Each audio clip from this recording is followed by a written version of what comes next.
At 6:30 and call the meeting to order. Stand and join me in the Pledge of Allegiance. I pledge allegiance to the flag of the United States of America and to the republic for which it stands, one nation, under God, indivisible, with liberty and justice for all. Okay, are there any agenda revisions?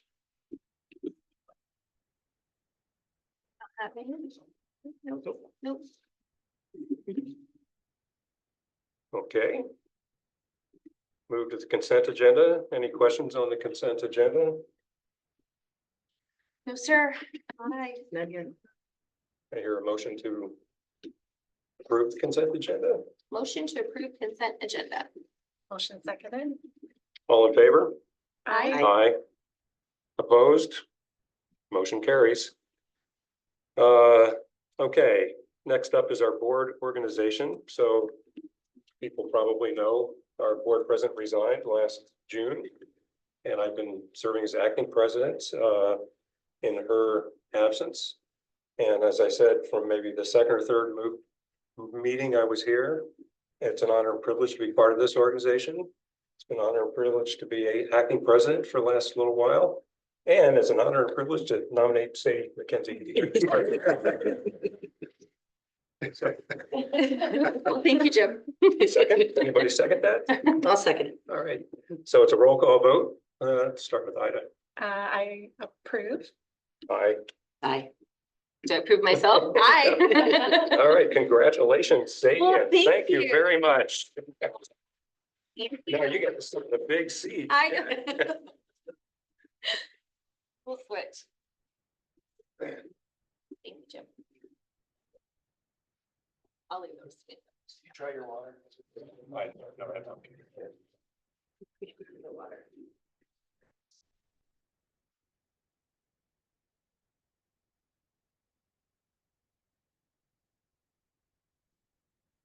Okay. Next, we have informational presentations on our cell phone use discussion. And I'll turn that over to Aaron. Thank you so much. And before I do, Jim, thank you for your leadership Yes. over the course of the last few board meetings. Appreciate all you've done and continue to look forward to working with you. Thanks. So thank you. And Sadie, thank Likewise. you for your willingness to be in the president position. Yes. Yeah. Thank you. I'm excited. Yeah. It's gonna be a good year. Yeah, agreed. Okay, so just want to continue the conversation about cell phone use. At our last board meeting, there was an ask about our elementary practices. And so I shared with you some examples from 3 or 4 of our elementary schools. And I'm working on that 4th one to get their from their handbook. One of them, or actually all of them have a reference, I believe, to telecommunications policy. Then 2 of them have specific language regarding their expectations, and it is a sentence. It's a pretty simple sentence about where those phones should be. So in conversations I've had with you individually and just, kind of the work that we've been doing and being in the buildings recently, what I'm noticing, I was at the high school last week on Wednesday for a couple of hours. I did not see cell phones in classrooms. The week before I was at Jump Guard, I did not see cell phones in classrooms. And then earlier today, I was at the high school around lunchtime, and I didn't see very many cell phones out at lunch. Wow. So I believe that this is just anecdotally that this is different than what I've seen previously. I believe that our focus and our expectations and how those have been communicated are resulting in students not having phones in classrooms. Again, I've only been in 2 schools where I was looking for this, and it was only in a few classrooms in each school. But right now, the principals are very optimistic about the start. Mr. Cook had sent me a picture of a poster that was made of just thanking students for adhering to the expectations. Yes. And what we believe is by reducing the use of cell phones, we're reducing distractions that are occurring in the classroom. And those distractions can disrupt learning. They can also impact students in another way, like because what's posted on social media. So that's this is a very positive start. And it doesn't mean that we, I believe that we know we can revise our policy. And we have policy, we have procedure, and then we have what's happening in the buildings. And as I've mentioned to a couple of you, in buildings, they're called policies, right? It isn't necessarily our school district policy, but it's the school policy. We're gonna hopefully hear from our students, our student reps, Yes. next month, ask them what their thoughts are. And do they see so far a change as a result of the expectations? And so we'll get their perspective, and it'd be nice to also get a parent perspective regarding what we've done. I think I shared with you at our last meeting, just from one parent who was really supporting our decision and asking her child to follow the process that was identified by the school. So I just wonder about your thoughts and what you're hearing possibly. I was at JMS on Friday and Mr. Cook was, he gave them a long recess in celebration of following the rules. And being out there, I was walking the track and Jim was there too. And I noticed, there was a few kids with their cell phones out, but the majority were playing and goofing around. So I feel like they were being rewarded for non-cell phone use, and having that break and being allowed to do it, they still weren't on their cell phones. So I think that they're just realizing that there's other things out there too. We don't have to be on there. So I think it's a positive impact. I'm excited. Yes. Yeah, I concur. I think the proof is kind of in the pudding. We'll see whether our student learning improves with better enforcement of the existing policy. And I just came across another article. It was kind of a counterpoint to my thinking on it. I'll send that around to the board. But I think we're on the right track. Yeah. And I would like to, I think it would make sense, let's say, to have consistency among the different schools. So somebody whose kid goes to GAUS isn't having a different implementation or set of expectations than her neighbor's kid who happens to be across the street and goes to halfway or whatever. That's a work in, the whole thing's a work in progress. So, Right, thank you. And there was a conversation Jane and I had about that specifically. So what level of autonomy does a building have? Right. Does a building team have in the difference between Hathaway's expectations and God's, for example? And so we have specific policies and procedures that are identified by statute that are in a handbook, and we have those, and Corey helps us with those. In August, she said that here's the list of those. Here are those PDFs that should be part of the handbook. And then there's what each building, based on their expectations and the staff.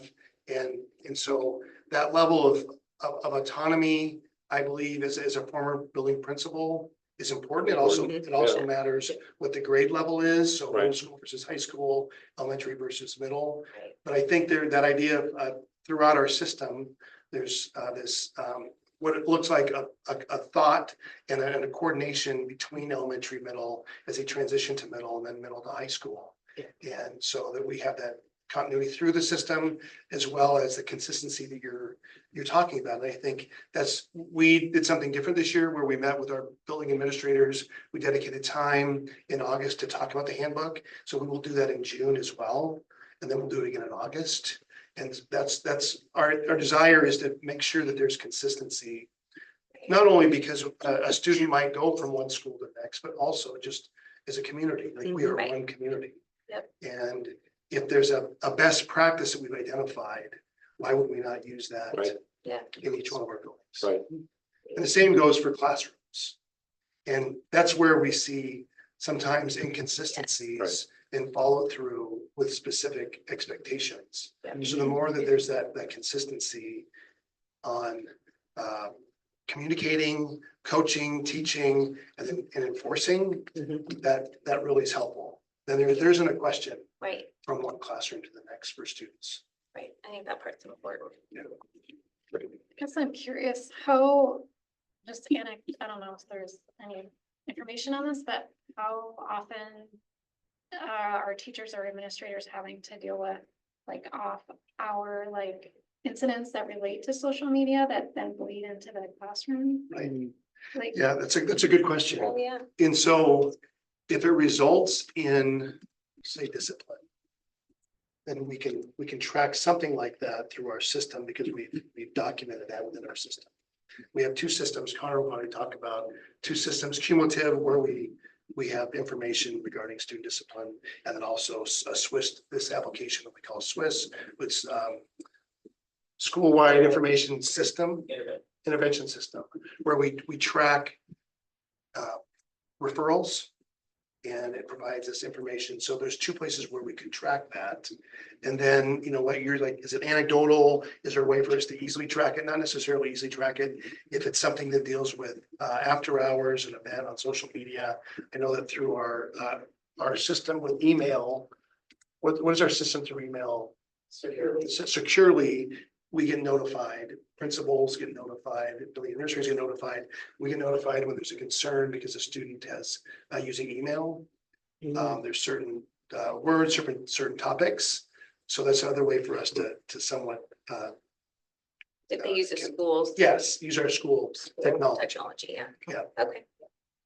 I will say that, you know, we're early in the year.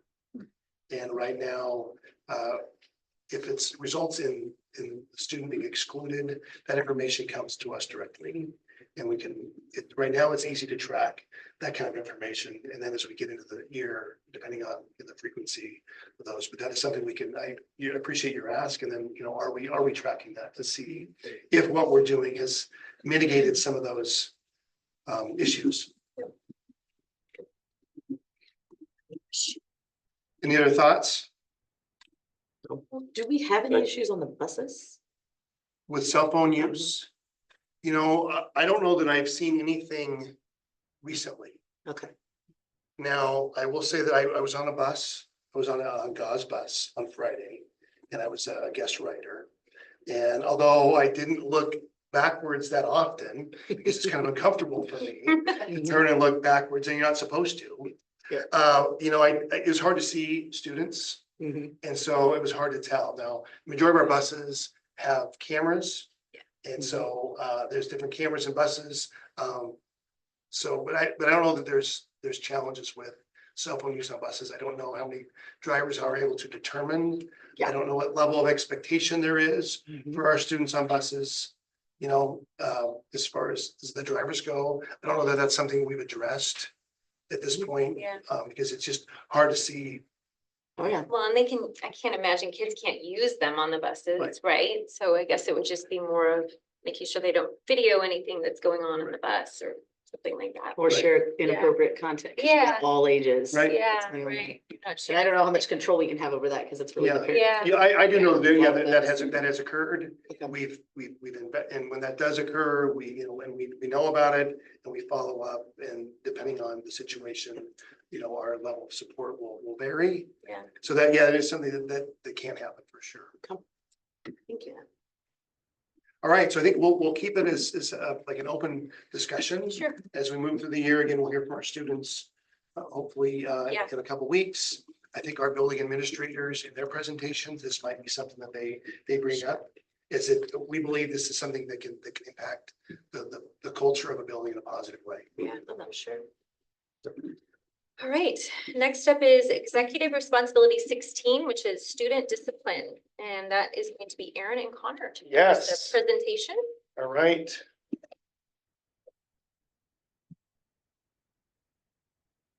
So this is Connor McCroskey, our special services director. He has a variety of things that he does. And one of those is supporting our building administrators and other staff with our MTSS system, so multi-tiered systems of support. And so that is a part of like this discussion. So I've asked him to share with you information about this particular ER. And this one is, then after this is going to be the discussion about the first reading for our student discipline policy updates and revisions as a part of the emergency rule that took place. So he'll stay for that as well. And so I just appreciate his interest in providing you with information and the work that Connor does in putting structure and consistency and frameworks to what we're doing. And he also works very efficiently when he does that. He's also very mobile. So not only is he here a lot of time, he's also in buildings a lot of times. So he's in buildings and he's seeing the work that we are doing and it's being implemented. So welcome, Connor. Thank you. It's always nice to get it. Like, that was a good intro. The expectations are Sure. great. So I'll walk through ER 16. There's 4 sections. I'll just hit on the 4 sections. If you have any questions, you can always jump in. Section 1 is just about the board policies that intersect with student conduct and discipline. So we continually update as needed. You heard Aaron say we'll talk about 3241 here in a second. Those board policies, and we obviously adhere to board policies as well, and they're all posted on the website. Number 2 is around eliciting feedback around discipline policy. That primarily happens through number 3, which is our school handbooks, right? And so those get updated annually. A process for updating them occurs with the building principal taking lead. That has happened this year already, and the updated kind of for the 24-25 school year handbooks are posted on our website. Number 4 is kind of how we work to identify students that need additional support potentially. So Aaron talked about our school-wide intervention system, SWIS, that we primarily utilize to track referrals, so majors and minors, is kind of how it's referred to. So when a student engages in a behavior that is not preferred, that is the system we use to kind of document it. It allows us to analyze the information across a variety of different categories. We're able to look at disproportionality in that system as well to see if we are by accident targeting certain student groups with certain discipline. And so that system allows us to kind of just monitor and analyze our data on an ongoing daily basis. And then for exclusions, whenever a student is removed from school for whatever reason, we use our school information system to kind of track that, and that's what we're reporting to the state.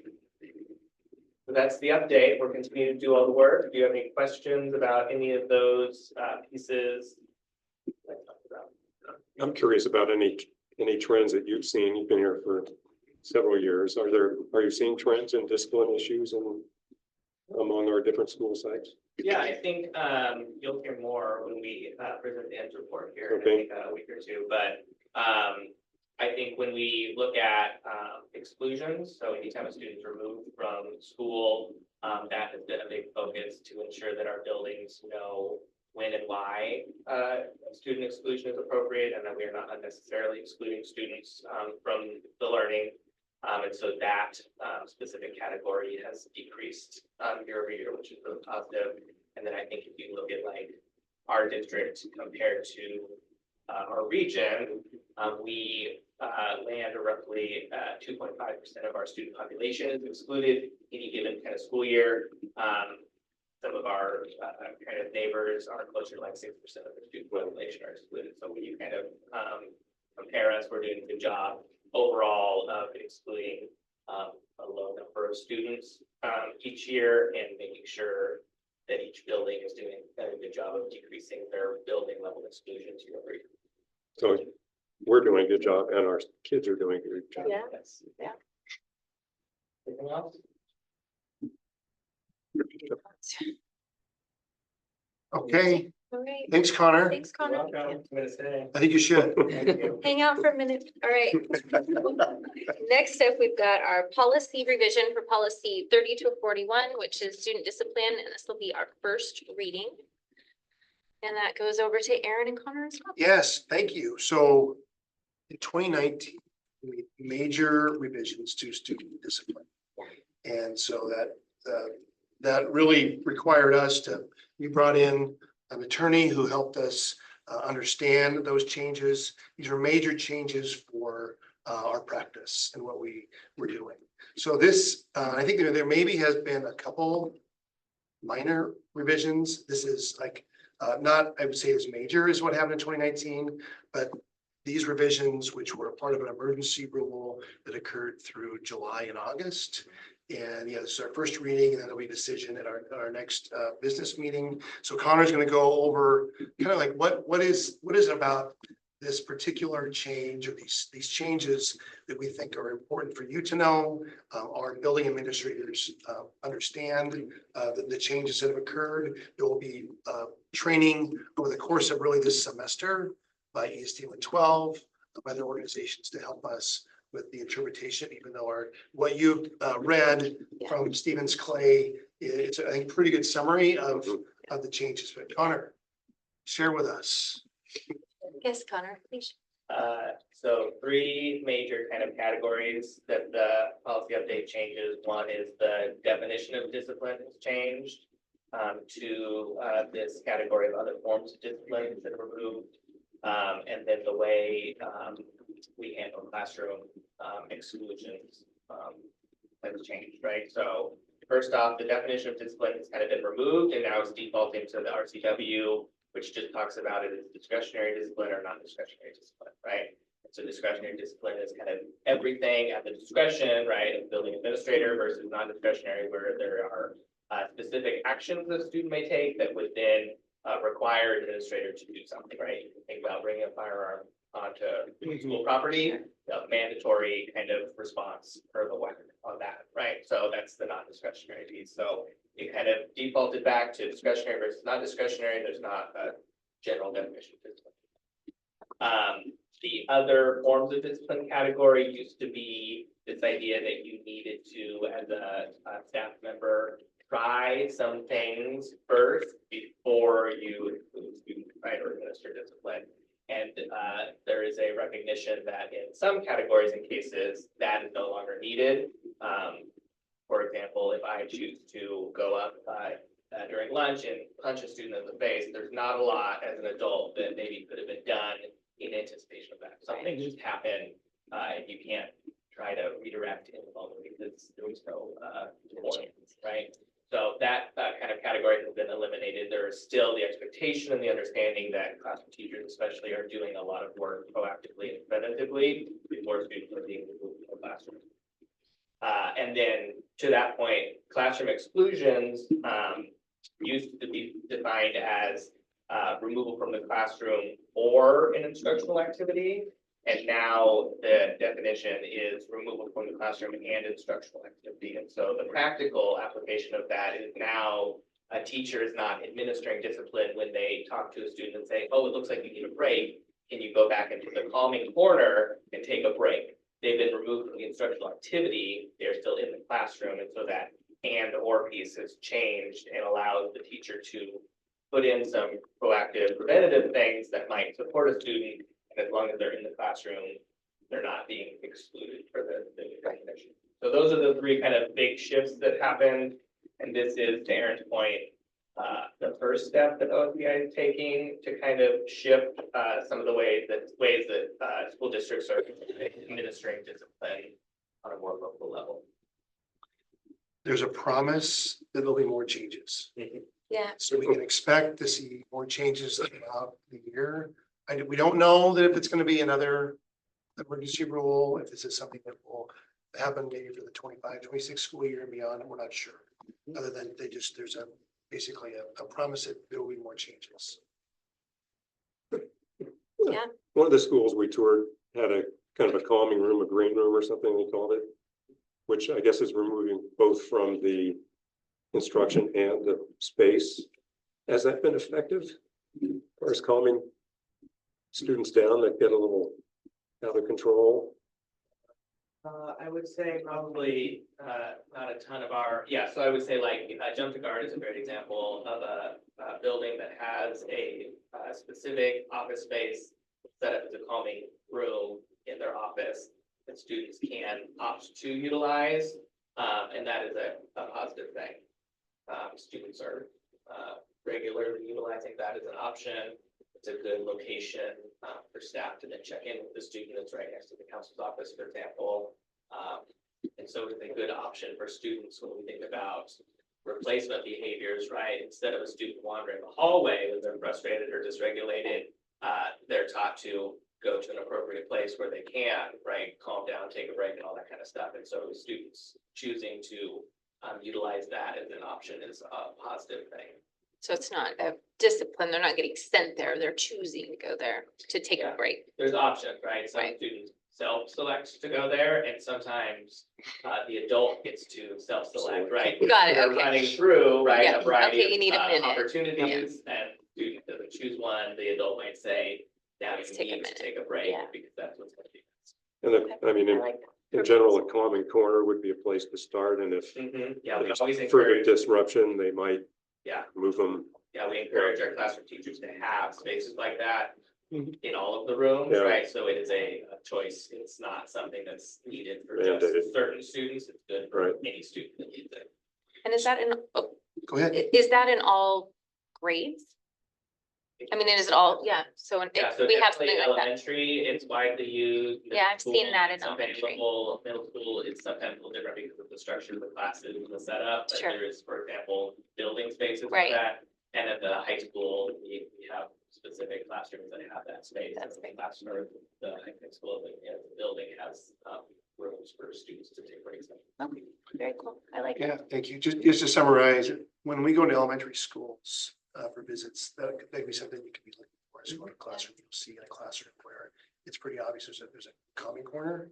You know, at Gauze in the gym, there's a common corner. There's also he has communication, Mr. Bauer has communication on how students can work collaboratively through issues. So appreciate that Yeah. teaching. And then as students get older, that isn't necessarily something you'll see in a classroom in a middle school necessarily. And certainly, I don't think in high school. The green room that you describe. In Jump to Guard, the space for what he's describing is within the main office. And in Gauze, the green room is across the hall, and it can be challenging to staff Yeah, a space like I would that. imagine. Yeah, so we want to have a staff member with the student as they're in that space, supporting them with the Yeah, de-escalating or calming down. yeah. All right, so Thank first you. reading on the discipline policy updates, and so we'll come back in 2 more meetings. So just a quick question. So is this policy like a WASDA policy that we're adopting, or is this like something that we developed for our school? Yeah, so thank you for the question. You want to answer it? This is a model policy. Stephen Clay actually drafted it up based off of OSPI's kind of emergency rule. And so we are taking that language and get our own policy. Yeah, the only edits that we have made within this would be to put Washougal. Other than that, it was from Stevens Clay, who was contracted with to provide the model policy. Yeah, I don't know if we're ready to like discuss it now. Do we want to wait? Or- I think we could, Okay, I just had some Yeah. questions because I just noticed that, so just the major changes that I saw, the strike through versus what's there now. I noticed that like some of the strike through had to do with like grievance process and parental involvement. I didn't see that in the new version, so is that still something that we would incorporate or? We have, for example, like a discipline letter that we utilize whenever students is excluded for whatever reason, and part of that information that is in the discipline letter outlines the grievance policy, the appeal policy that parents have as a right whenever a building administrator communicates any kind of removal to the campus. So that is still part of the process and Okay. it's still a requirement. Thank you. and we did not provide you with the procedure updates to this, which is something we could also provide. And yes, I don't think that the grievance process has been changed in any way. What a parent gets to do regarding the discipline. It's a big change, taking that. Yeah, there's a lot of changes. Yeah. Any other thoughts or wonders? Stop for now. Okay, You sure? Yep. Okay. Yep. We can discuss more. Should we read it more thoroughly? thanks, Connor. Thanks, Connor. Thank you. Thanks.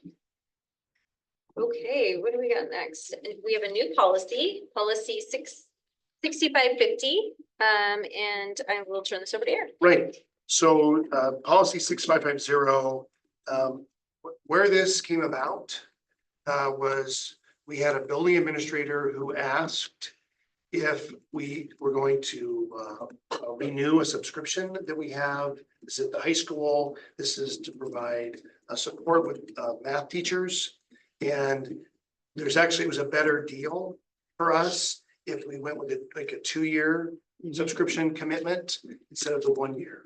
So the principal asked, you know, it's cheaper if we commit to 2 years with this. And this is maybe let's say it's $800 was the commitment for us. And so we don't, without this policy, that is something that we're not able to do. So this policy allows us with a subscription when it fits, when it's under 50,000.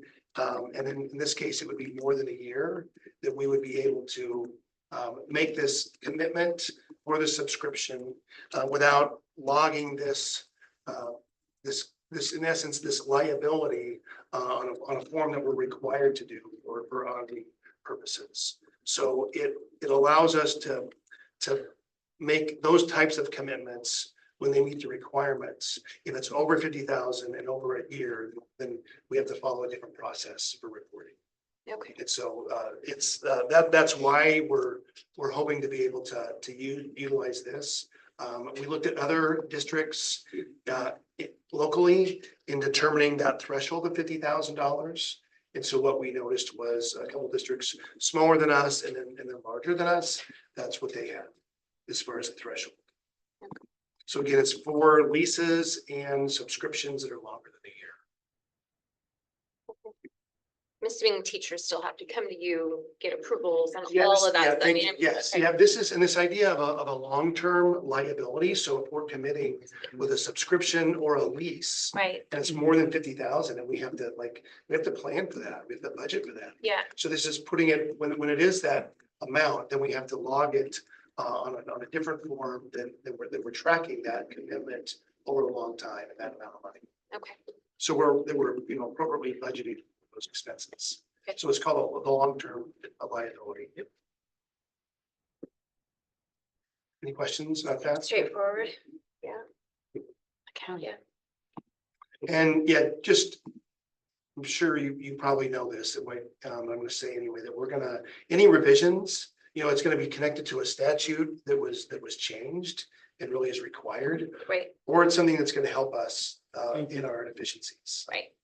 And ultimately impact student learning. Now, this one's about efficiencies and allowing us, in this case, to truly get a better deal for the district and save some money for a instructional resource that our math teachers at the high school have used for years.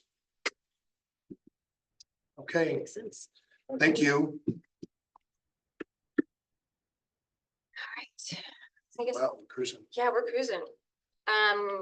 Comments from the board of directors? Jim, got anything? Thanks to the donations, the wood donation, living in logging country. It's nice to get wood donated for our woods classes. I don't know if it's hardwood or softwood. It'd be nice if it was hardwood, but I'm sure it's wood We're gonna use. we're gonna use, yeah. And also to the food service thing, that was That's right. nice donation. So it's nice to see our community supporting our districts with stuff. And I would just want to add to that, and our staff pursuing opportunities. Yes, And I think that's, majority of the time, that's what happens, but sometimes people just reach out to us, but in that Yeah. case, I think that was Jonathan Sherry seeking. yeah, I think there are a lot of people in the community who would like to help and don't know how, and may not even know that they could. So that reaching out is a good process. That's it. Thank you. Following the note of thankfulness, mine is to all the boosters. Like we've already got Ninja Warriors coming up and a lot of other things that I'm seeing, and I know they're just doing some amazing work. So just a huge shout out to them because they bring a lot to our schools. Yes. Yeah, they do. Don't really have anything. Happy solstice. It's already getting dark. Yeah, Oh, yipes. Yeah, settling in for the long. you're so ready, aren't you? I'm kind of ready. Same. I don't really have anything. Just thank you for giving me this opportunity to be the president of the board. I appreciate it. Jim, thank you so much. Obviously, being president only just means I'm president. It takes all of us to do this. So thank you. And I'm excited for this year for us and for fall, for sure. It's too hot. Tomorrow it'll be a change. Mhm. Ready for sweaters.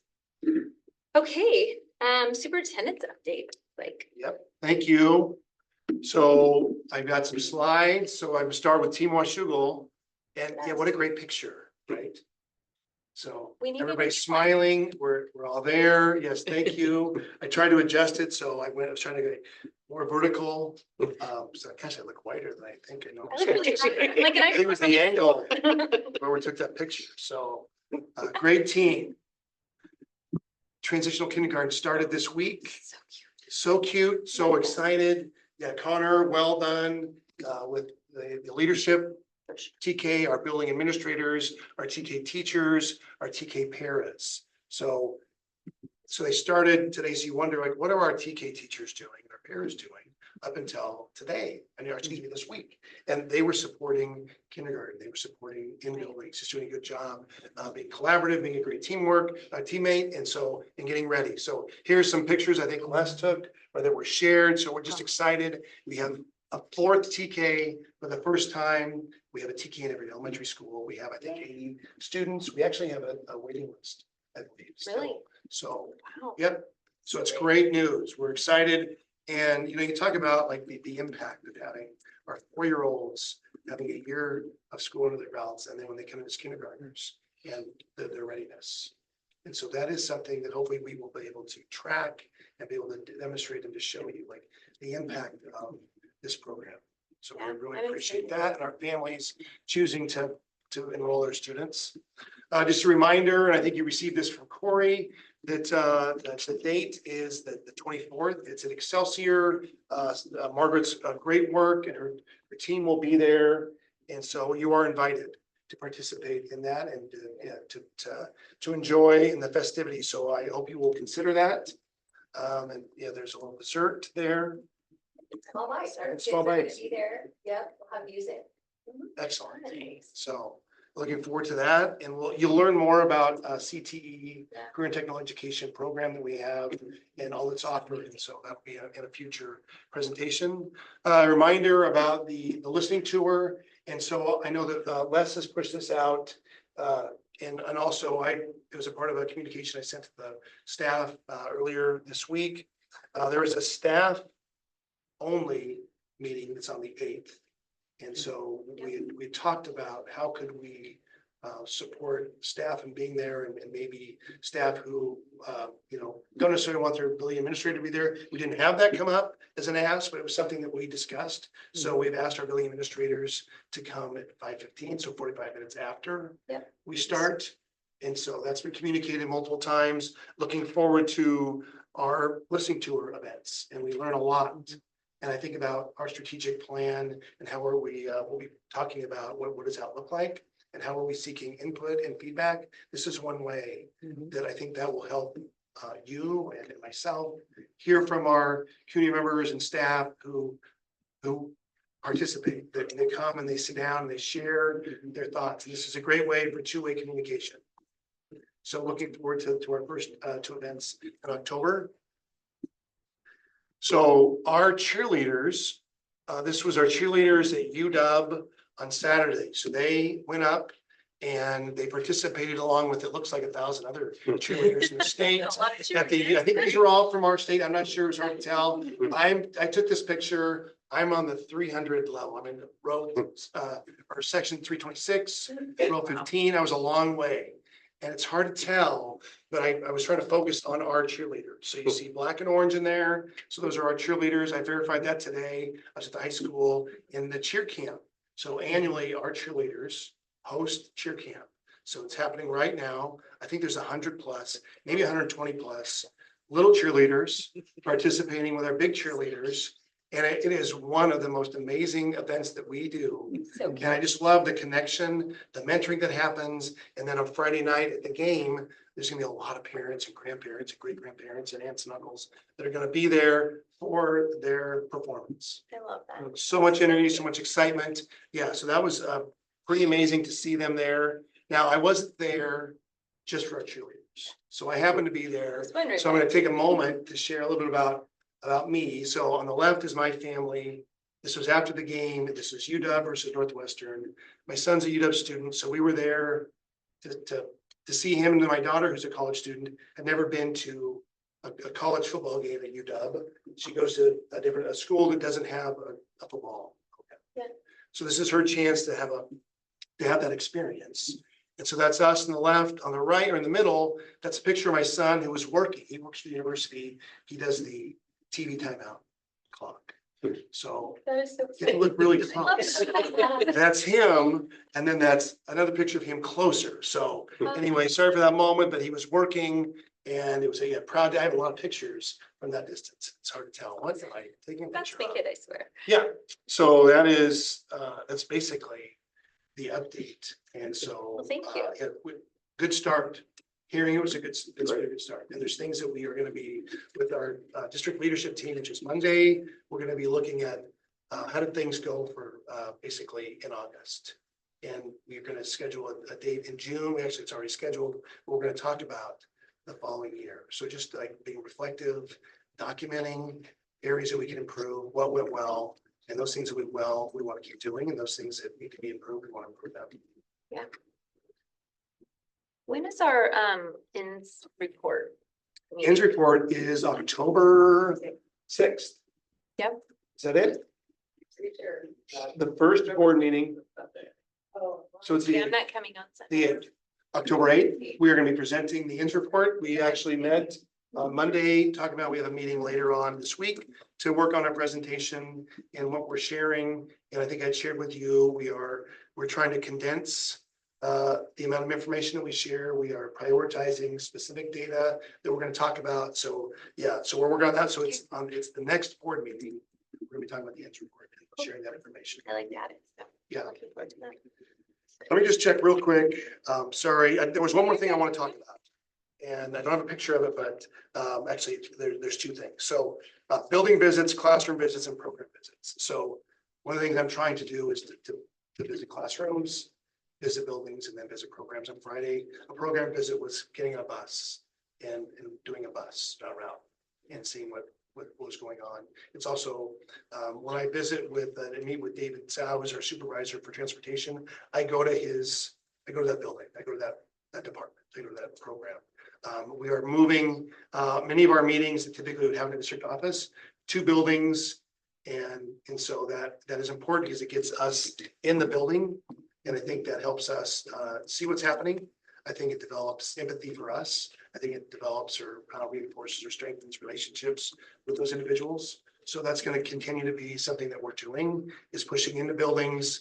And so I'm looking forward to that so far. I think it's, I know I appreciate seeing what's going on in the buildings and having district office staff also seeing what's going on in buildings. So that's going to continue. And then my goal of being in every classroom throughout this year, I will continue to give you updates on what I'm seeing. And so far, I'm excited about what's going on. The last thing is middle school athletics and charging a fee, an entrance fee. That's not something we've been doing, but it's something that I would like us to consider. And that decision on fees occurs in the spring for the following year. So that's gonna be something, just kind of a heads up, I'll be presenting to you is I think majority of our middle school teams that we play, schools that we play, they charge a gate. Yeah. And with that gate is revenue for expenses that are associated with middle school athletics. So Yeah. that's something that we're gonna be looking at doing next year. I don't think it makes a lot of sense to try to make that adjustment right now, but I just want you to know that we're gonna be looking at that. I know that's something that's been asked about. Yeah.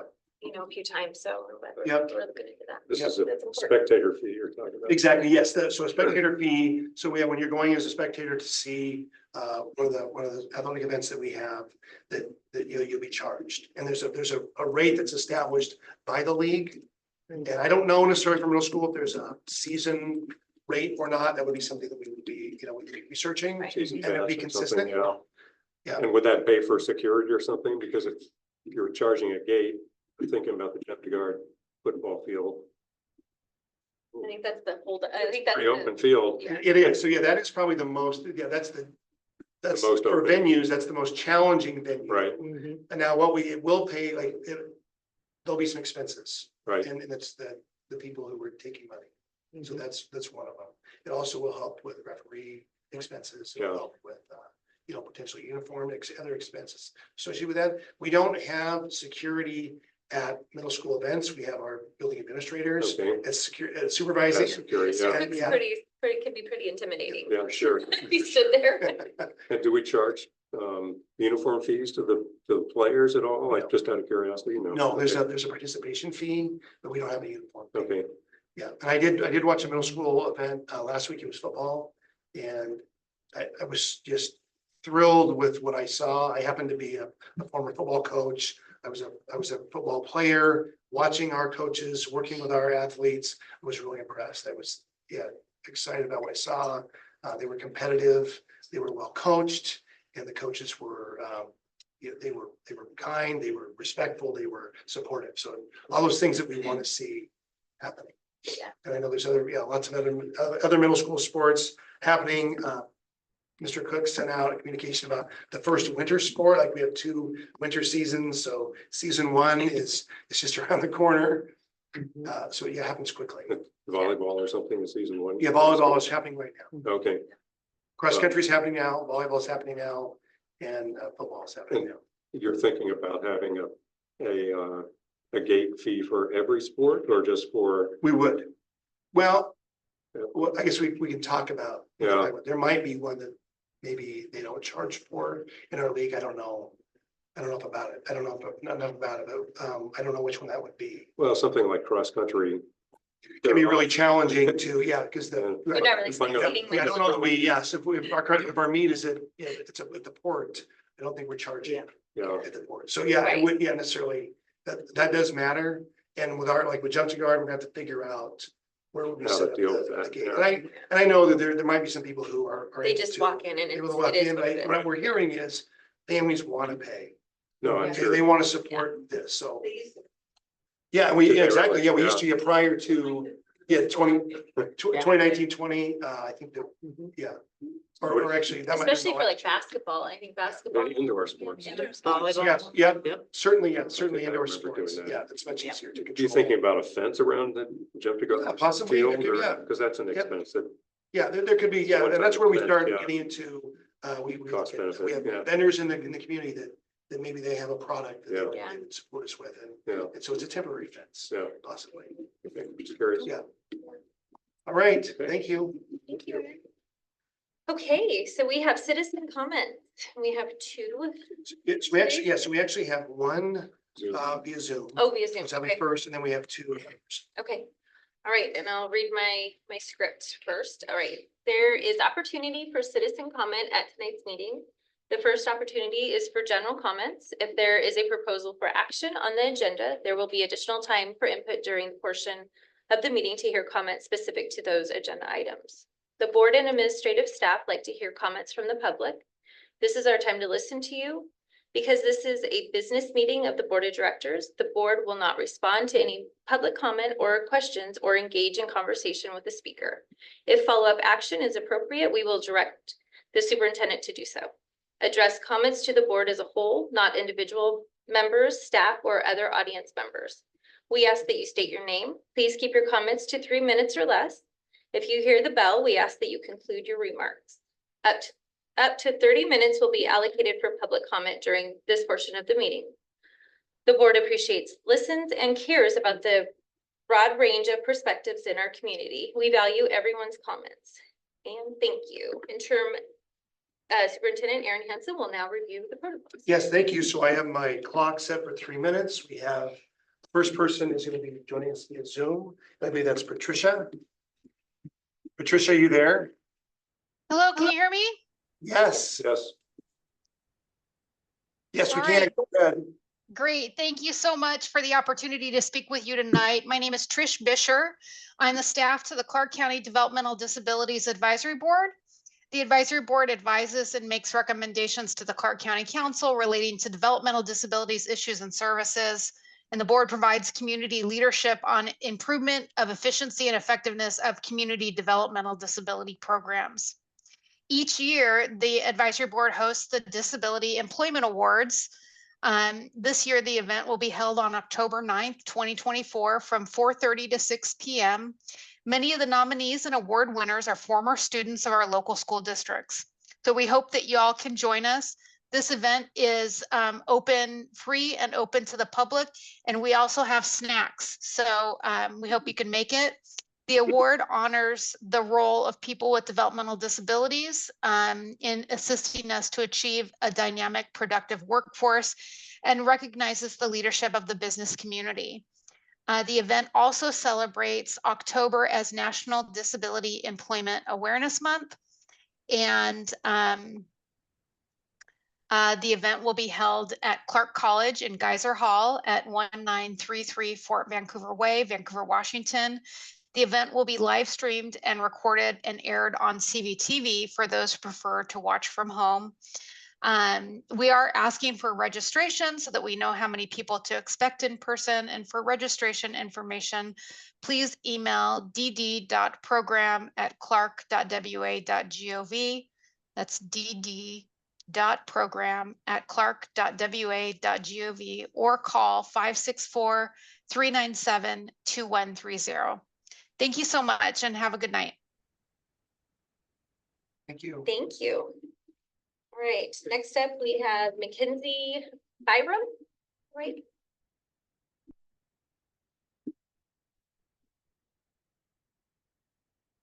Good evening. My name is Mackenzie Byram.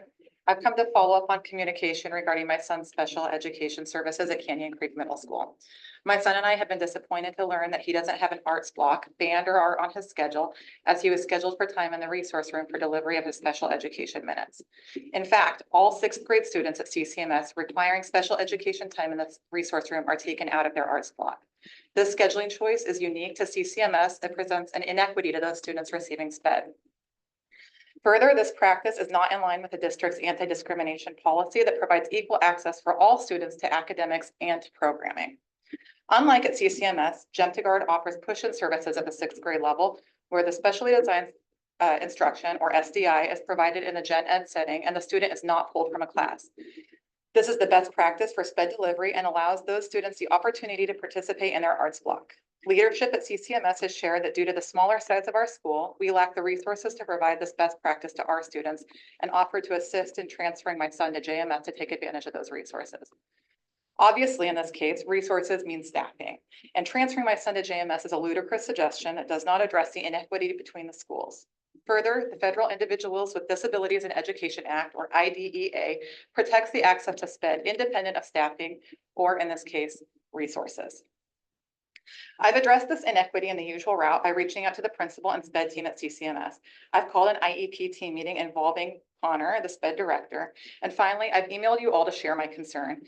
Meanwhile, because this issue is not resolved, my son has missed out on roughly 10 hours of SDI that is legally afforded him so that he can participate in band with his peers. This problem is twofold. Using the arts block to deliver SDI is inequitable and not in line with the district's anti-discrimination policy, and designing SPED service delivery based on staffing is not in line with the federal IDEA.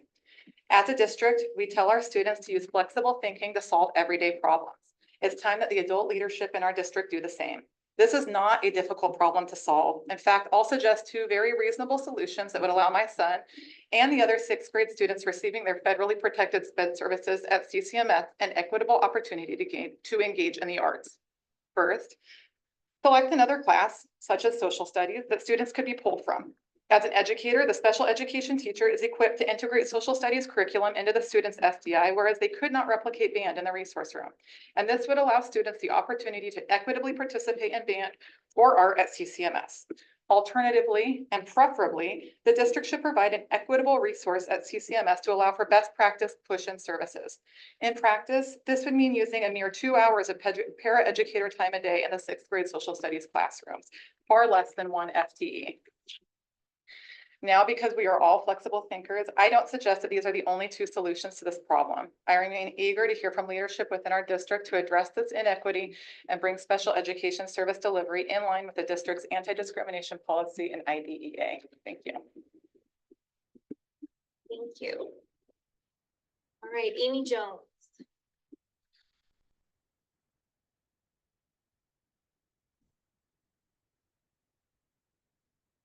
Hello. I didn't write anything nearly as great as Mackenzie, sorry. I just wanted to echo my agreement with previous comments from Mackenzie. I'm here to support her. I was really saddened to learn that students with an IEP at CCMS are not offered that same art band option in sixth grade. As a parent with a student who has just learning disabilities, I think that's just really unfortunate. I also work with students with special needs in the district, and I think that that's sad to not offer that option for students as a creative outlet and a way to feel successful in their school career. I think that sometimes ideas look really good on paper and maybe they're not as great in practice. And I think that may be what happened here. I know that when my son was in school, that wasn't the way it was. Sixth graders who had an IEP absolutely had the option to go to band or another elective. There weren't a lot of options at Canyon Creek, but they had that option. So I'm unsure of why we're backpedaling and going back to this other way. I understand staffing is an issue, but I would agree with Mackenzie. It seems like, the Department of Education states things like things being equitable and equal for everybody. So at JMS, if they have these cushion services, I'm not sure why that's not an option in Canyon Creek. I implore the board and district to examine why this is the protocol at one middle school and not the other, and to remedy a better, more equitable solution for all the students. Thank you. Thank you.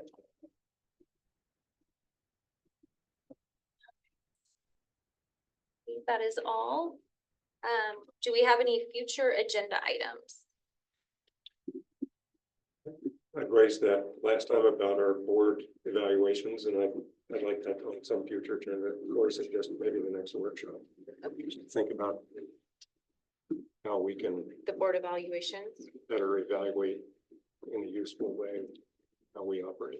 Okay, I spoke with Mr. Carpenter yesterday, and he mentioned having our transportation supervisor join the board in a future meeting and talk about kind of how the decisions are made regarding routes and stops. Oh. And so that was, thought I could ask David Sal, who's our transportation supervisor, to provide us some context, not only on that, but also any questions you may have, you could let me know regarding transportation. great idea. Okay, anybody else? Anything? Okay, board evaluations are available online. And do I hear a motion to adjourn? Motion to adjourn. Second, Second. all in favor? Aye. Opposed? Motion carries and meeting adjourned. Bravo. First gavel.